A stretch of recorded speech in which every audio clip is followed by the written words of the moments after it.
Ni siku yetu ya kuondoka hapa Dar es Salaam Tanzania kuelekea Lilongwe Malawi kwa ajili ya mchezo wa kwanza wa CAF Champions League kwenye hatua hii ya pili.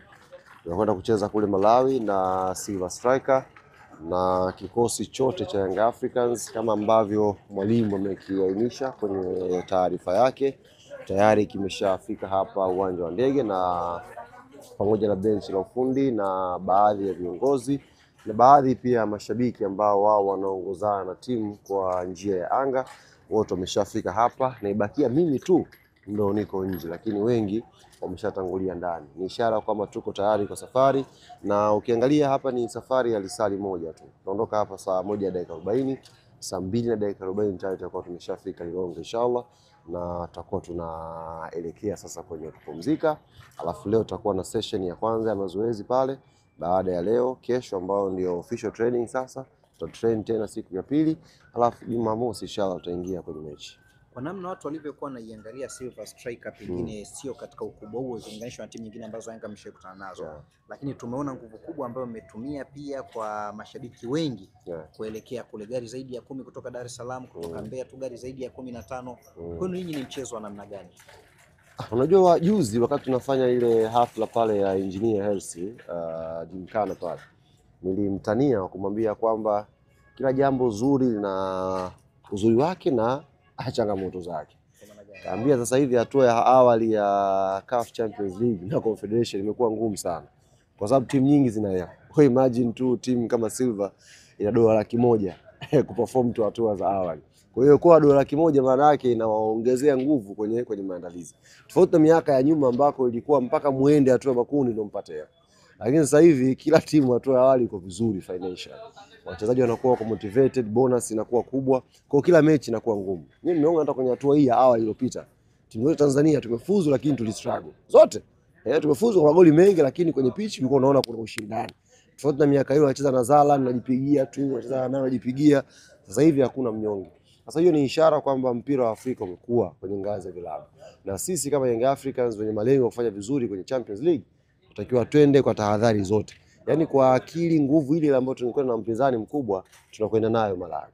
Lakini kwa upande wa mashabiki, hii ni fursa kwa klabu yetu Young Africans kupata mchezo na taifa jirani ambalo kwa njia ya basi nafikika. Ni fursa kubwa kwa mashabiki wetu kusafiri kwenda kuiunga mkono timu yao.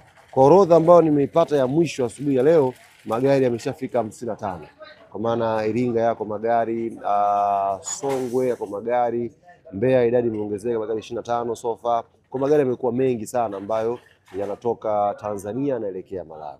Sasa hiyo ni ishara nzuri kwa chapa ya klabu yetu Young Africans, ni ishara nzuri kwa chapa ya ligi kuu ya Tanzania, na ni ishara nzuri pia kwa mpira wa Afrika kwamba kumekuwa na mwamko mkubwa. Kutoa tu mashabiki hapa gari 50 kwenda kwenye taifa la jirani si jambo dogo. Kama Tanzania bitu itazame kwa picha kubwa na tuone tuna mwamko mkubwa wa michezo.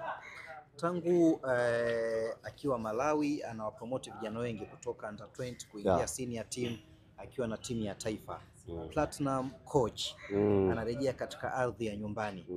Bwana, kwanza mazoezini tumeona huko pasi zinaingia. Kwanza kuna mtu mmoja wa hovyo.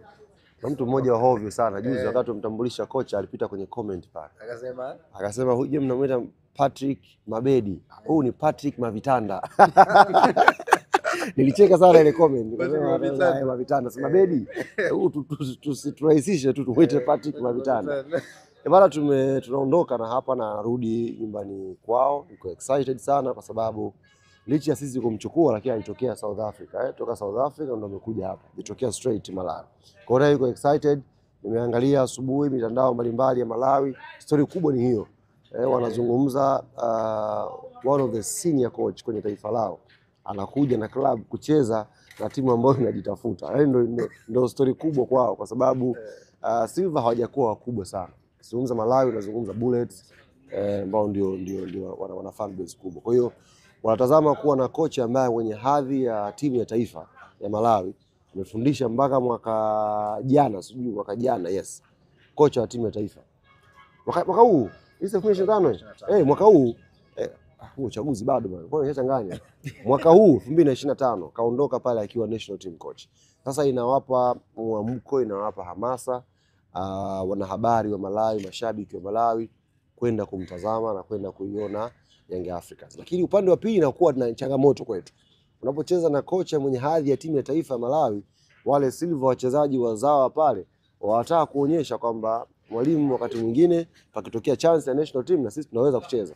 Kwa hiyo inaweza kama mechi ngumu vile vile kwa uwepo wake tu. Kuna urahisi lakini kuna ugumu kutokea pale pale kwa sababu ya commitment ambayo vijana wanakuja nayo kutaka kumuonyesha mwalimu. Lakini tunaamini sisi tuna quality kubwa na tunaweza kufanya vizuri. Kwa namna ulivyochungulia Mavitanda, kuna ladha imeongezeka kwenye timu au vipi? Au yale yale malalamiko? Sasa unajua kazi yake kubwa yeye ni kushauriana na Romain Folz. Kwa mabadiliko yote mtakao yaona ya kiufundi yanaanzia kwanza sifa kwa Romain Folz. Alafu Patrick yeye ni mshauri. Unajua assistant maana yake unamshauri mwalimu kwenye mipango. Kwa mwalimu tufikiri tufanye hivi, twende hivi, na ana experience kubwa, unaelewa, amecheza Malawi, anajua culture ya pale. Kwa hiyo kuna vitu vingi lakini tusisahau kumention uwepo wa Romain Folz kama head coach ambaye anaweza akapokea ushauri na akauacha. Bwana tucheze hivi akasema hapana. Kwa hiyo wherever kitakachotokea kwenye pitch, mwalimu ambaye anatakiwa apewe sifa wa kwanza ni Romain Folz, alafu platinum coach. Yoka anamuita platinum coach. Ana meno ya dhahabu, unaona? Umeona unafuatilia kijana. Ana meno ya dhahabu. Huyo ni uzee tu lakini ni Diamond fulani na yeye enzi zake. Wala mechi 3 hawajapata matokeo kwa maana kwamba hata kufuzu kwao imekuwa ni kwa goli la ugenini. Silver Striker wanafungwa. Nasikia maneno bwana, shukrani sana na tutekea safari njema. Kila la heri inshallah. Bwana afisa bara klabu timu nzuri ambao na uhakika inaweza kufanya jambo hata ugenini kama tulivyofanya Angola na tukarudi tuko kwenye mazingira mazuri zaidi. Imekuwa ni mechi yenye umuhimu wa namna gani? Kwa sababu tukiangalia ni mechi licha ya kwamba ni hatua za awali lakini nguvu kubwa pia imetumika mpaka kusafirisha mashabiki. Gari zaidi ya 10 zimeondoka kutoka Dar es Salaam, mkoa wa Mbeya tu kuna gari zaidi ya 15 zimeondoka kuelekea Malawi. Kwani ninyi ni mchezo mnaochukulia vipi? Tunachukulia mchezo kwa uzito mkubwa kwa sababu ni ligi ya mabingwa barani Afrika na wale ni mabingwa nadhani kwa kama ilivyo sisi kwetu. Kwa hiyo tunachukulia kwa uzito mkubwa. Watu wa Yanga kusafiri na timu kuifuata timu yao inapocheza ni jambo la kawaida. Kwa hiyo hilo wala lisikushangaze. Ila niendelee tu kusisitiza na mashabiki wengine wazidi kuongezeka kwa sababu Malawi hapa sio mbali. Tufanye jambo kama tulilolifanya Kigali msimu miwili iliyopita. Naona bwana, kwa hiyo cha msingi naamini tunaenda kufanya vizuri. Mmefanya ongezeko kwenye benchi la ufundi, kocha msaidizi kutoka nchini Malawi. Kwenu ninyi mnahisi hii inaweza ikawa ina msaada zaidi kwenye timu kuelekea mchezo huu unaofuata na michezo mingine? Ni mwalimu mkubwa, mwalimu wa CV nzuri kabisa. Vile vile wajua mwalimu wetu msaidizi Manu amepata shida kidogo ya kiafya. Kwa hiyo timu haiwezi kuwa bila msaidizi. Ndio maana point yeye ambaye tunamuona kabisa ukiangalia CV yake amefanya kazi kwenye vilabu vikubwa. Kwa hiyo naamini kuna sehemu ataonyesha mchango wake, naamini kuna sehemu atatuweka. Mashabiki wanaobaki kuwatazama Yanga kwenye televisheni na wengine wote ulimwenguni kote wategemee nini sasa kutoka kwa Yanga hii kwa namna ambavyo viongozi mmejipanga na kwa namna timu ilivyo? Timu yao ni ile ile.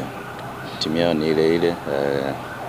Nadhani tunaendelea pale pale tulipoishia. Lengo letu msimu tufanye vizuri kwenye michuano ya ligi ya mabingwa barani Afrika kwa sababu msimu uliopita kwa sisi tunaona tukufanya vizuri, lakini kwa records za Yanga za miaka mingi ambayo imepita huko nyuma tunaamini kabisa ilifanya vizuri. Kwa sasa hivi ndio tunazidi kutengeneza barabara ambayo kuendelea kuiweka Yanga kwenye eneo fulani. It's not a game, it's a rich thing.